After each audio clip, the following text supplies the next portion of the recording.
Selamat sore, selamat berjumpa kembali di video pembelajaran untuk mata kuliah Menggambar Rekayasa Struktur Bangunan 1 bagi mahasiswa program studi Teknik Sipil Fakultas Teknik Universitas Ngurah Rai pada minggu terakhir kita sebelum pelaksanaan UAS.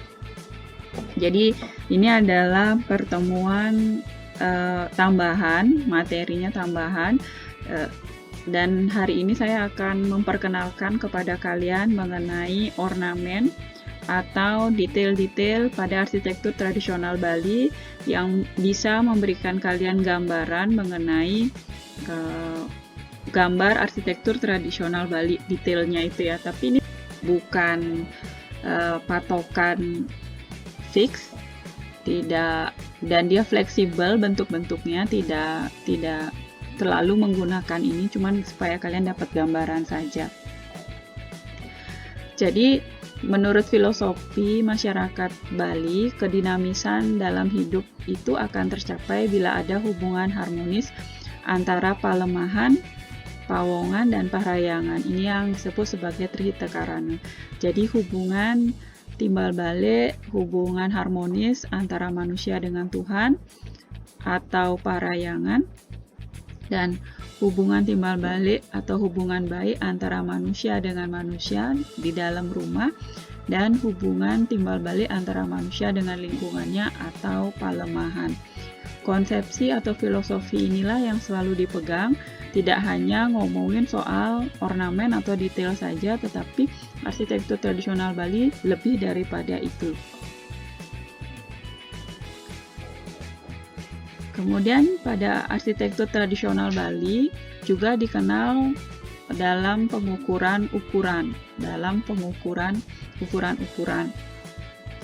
Jadi ukuran ini menggunakan badan manusia, biasanya menggunakan ukuran kepala keluarga. Agembel, segenggaman tangan, aguli, alek, kancing, amusti, duang nyari, tapak limo, petang nyari, ausran, acengkang, sahaste, atengan depe alit, atengan depe agung, atapak batis ngandang, dan atapak batis. Ini macam-macam jenis ukuran yang dipakai dalam arsitektur tradisional Bali. Kemudian konsep lain dari arsitektur tradisional Bali ini adalah sange mandala atau konsep soning. Kalau di arsitektur modern disebut soning, tetapi di arsitektur tradisional Bali disebut sebagai sange mandala. Sange mandala ini membagi site atau natah kalian menjadi 9 kotak atau 9 grid, dimulai dari niste, madya hingga ke utama. Utama itu adalah tempat suci atau sangga kemulan. Kemudian niste itu ada di daerah pawon, dan madya itu tempat kita melakukan kegiatan sebagai manusia. Jadi pawongan, hubungan timbal balik antara manusia dengan manusia dilakukan di kisaran madya, misalnya di natah atau di balai-balai di sekitarnya.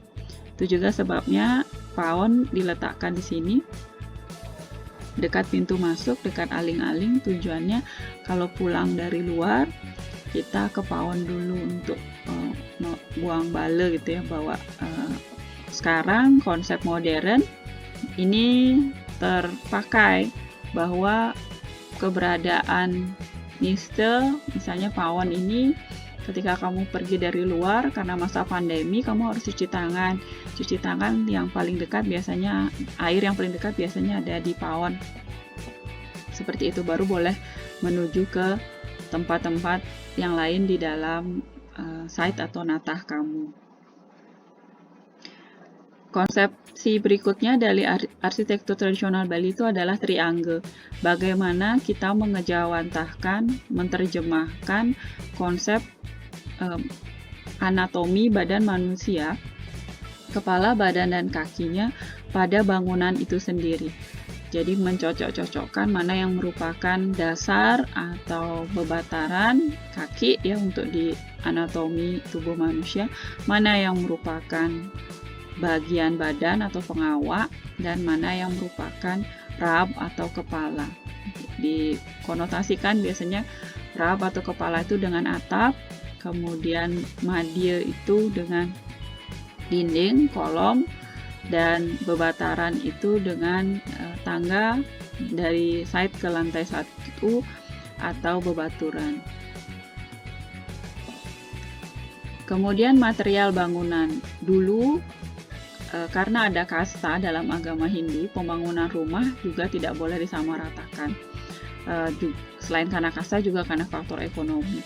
Bagi kalangan masyarakat biasa, rumah adat tradisional Bali dibangun hanya cukup dengan tanah liat, sedangkan untuk kalangan bangsawan menggunakan batu untuk dijadikan fondasi rumah dan genting untuk bagian atap. Kalau sekarang kan sudah merata. Hampir semuanya menggunakan teknologi yang serupa. Nah, ini adalah ornamen atau ukiran dari rumah tradisional.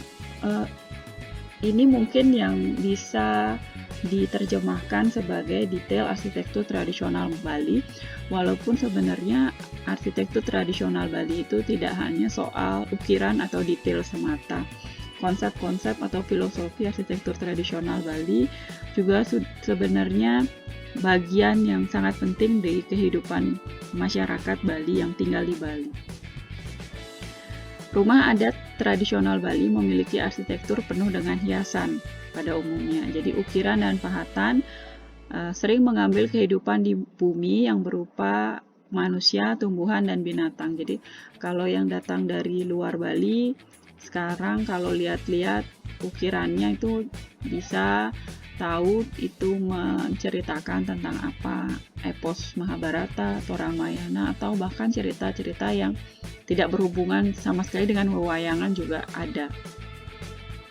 Ragam ukiran atau hiasan yang ditempatkan pada sisi-sisi bangunan meliputi ada beberapa ya. Ada keketusan dengan motif tumbuhan dengan lengkungan bunga besar dan daun lebar. Keketusan ini biasanya ditempatkan pada bidang yang luas, jenisnya bermacam-macam. Contohnya keketusan wangse, bunga tuung, bun-bun, dan sebagainya. Ada kekarangan, yaitu adalah pahatan dengan motif kekarangan, seperti tumbuhan lebat dengan daun terurai ke bawah seperti rumpun perdu. Hiasan ini dipahatkan di sudut batasan sebelah atas yang disebut dengan karang simbar, kekarangan itu ya, dan di segi juga yang disebut dengan karang suring. Kemudian ada pepatran atau hiasan motif bunga-bungaan. Ditempatkan pada bidang sempit seperti tiang-tiang dan bladar. Semuanya berbentuk berderet memanjang dan dibuat berulang-ulang. Paling tidak ada 3, keketusan dengan motif tetumbuhan, kekarangan, dan pepatraan. Lalu gambarnya seperti apa? Nah, ini contohnya. Ada 13 contoh yang teridentifikasi mengenai keketusan dari arsitektur tradisional Bali atau ukirannya. Ini ada kakul-kakulan atau keketusan kakul-kakulan yang merupakan stiliran dari rumah siput. Jadi bentuk keong yang dibuat dianalogikan membentuk pola ornamen tradisional Bali. Lalu ada genggong atau tanaman air, kapu-kapu yang berbaris membentuk ornamen genggong. Jadi ini keketusan genggong, bagian dari arsitektur ukiran arsitektur tradisional Bali. Lalu ada keketusan api-apian yang dianalogikan dari api, nyala api. Ada tali ilut, kemudian ini dari tali, bentuk tali yang dirangkai, dianyam sehingga membentuk bentuk yang berirama dan teratur. Lalu ada mas-masan yang seperti ini. Ini adalah bentuk daun telinga babi yang diguling atau daun waru yang disusun secara simetris. Jadi dia seperti ini disebut mas-masan. Kemudian keketusan gigi barong atau ceracap. Jadi pinggiran di bawah atau tiliran dari gigi Sri Barong atau pinggiran atap genteng yang disusun. Kemudian berikutnya ornamen dari bias membah. Ini dari deburan ombak ya, jadi bentuk ombak. Kemudian ada keketusan dari batu-batuan, bentuk-bentuk batu. Ada paku pipit, keketusan paku pipit, keketusan batu timun atau biji timun. Kemudian huruf T, keketusan huruf T, keketusan huruf L, itu juga ini motif Mesir, teranalogi dari pepatrahan Mesir katanya. Dan yang terakhir ornamen keketusan kute Mesir, jadi yang teranalogi dari bentuk swastika, bukan L, bukan T, tetapi kute Mesir. Ini ukir-ukiran tradisional Bali. Kemudian ini penerapan ukir-ukiran tradisional Bali bisa dipakai beberapa bentuknya, filosofinya saja, bentuk-bentuk dasarnya saja untuk jadi bagian dari rancangan bangunan rumah tinggal di Bali. Tidak mesti dipaksakan, jadi jangan memaksakan. Kalau memang tidak ada fungsinya ornamen tersebut, ya jangan dipaksakan harus ada. Arsitektur tradisional Bali itu bentuk, kemudian ada ornamen atau ukiran, lalu ada warna, dan ada material. Materialnya tuh material-material alam biasanya, bukan material pabrik, sehingga ada handcraft, jadi ada handmade-nya. Beda-beda setiap pengrajin itu ketika mengerjakan arsitektur tradisional Bali itu sebenarnya arsitektur tradisional Bali. Tapi jangan memaksakan juga di bangunan kamu.